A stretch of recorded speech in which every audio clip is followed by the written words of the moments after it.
Hi, I'm Coach Morgan. I'm the assistant coach for the girls golf team. And I'm Coach Braden, and I'm the head coach.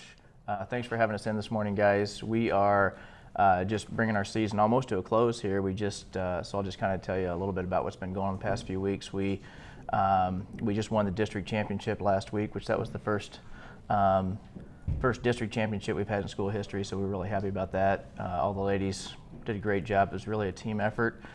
That advanced the team to sectionals at the sectionals tournament yesterday.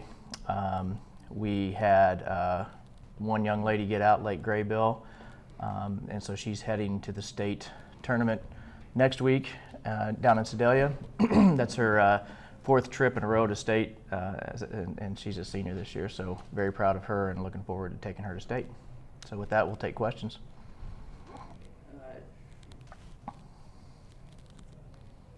Apologies ahead of time, I'm stuttering.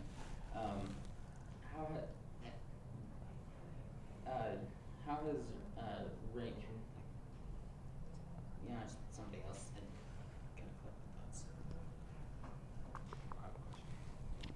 So this is obviously your first time making it to sectionals and districts, and you go out and get a win the first time, bring home the championship. What's that feeling like for the girls, and what was the feeling after you got the win, and what was the preparation for districts you made? I think that it's a great feeling to always put trophies on, trophies on the wall, plaques and all that good stuff. The preparation, the girls, playing the course, we were lucky enough to play at our home course, which there is a home course advantage in golf, and I think that really truly pulled us through to the championship, and the girls were excited. The first time ever, they can say that when they come home for homecoming in future years, and it's pretty exciting.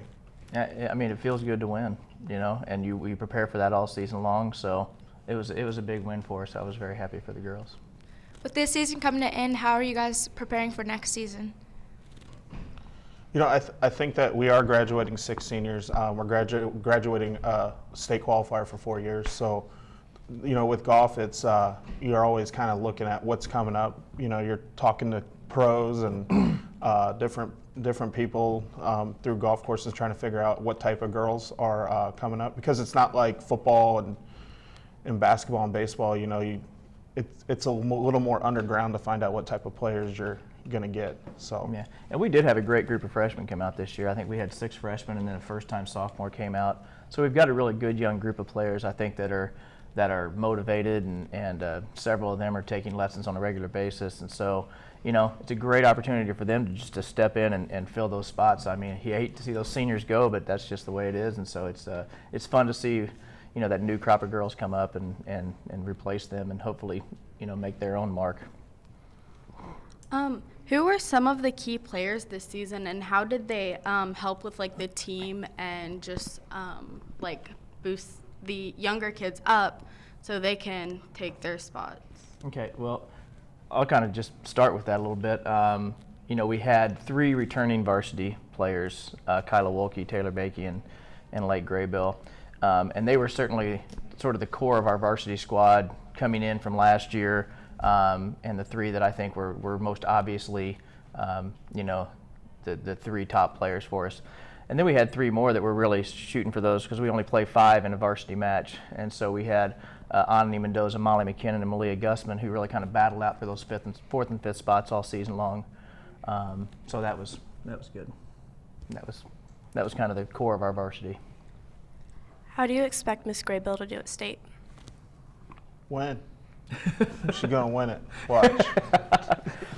No, I think the big goal is to have our first. We've had a state all-state player with the boys team. Is to have our first all-state player with the girls team, and she's capable of doing that. Oh, without question. I mean, I think that's her expectations. That's what I expect her to do. If she goes down there and plays her game, she's certainly one of the best in the state. So I would love to see her get the all-state honors. Going into the sectionals tournament, was there any special preparation or things like that?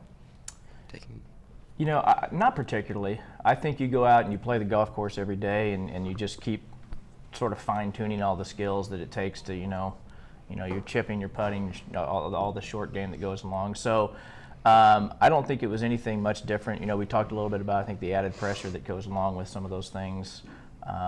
But more than anything, we want them to go out and just try to play their normal game, as difficult as that is at sectionals. And I think that's what some of them stumbled a little bit with that day. Is it's just some of them that hadn't been in that position. That added pressure is tough. I think we did play a practice round up there. That is something. Yep. When you get into the district sectionals in state, you play a practice round, kind of learn the course before you have to play it in competition. How will losing the seniors and especially Lakin kind of impact the team and future people to be on varsity? Well, I mean, Lake Graybill is a player that you can't replace. I mean, she's been the best player in North history at this point in time. So it's really going to be tough to absorb that loss.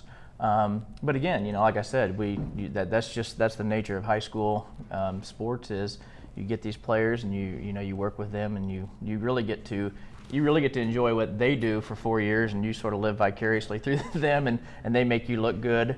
And but again, like I said earlier, I think we've got a good crop coming up, and so that's what we look forward to. So we'll take one more question, and we'll wrap this up. What's your favorite food? I like tacos, especially taco bars.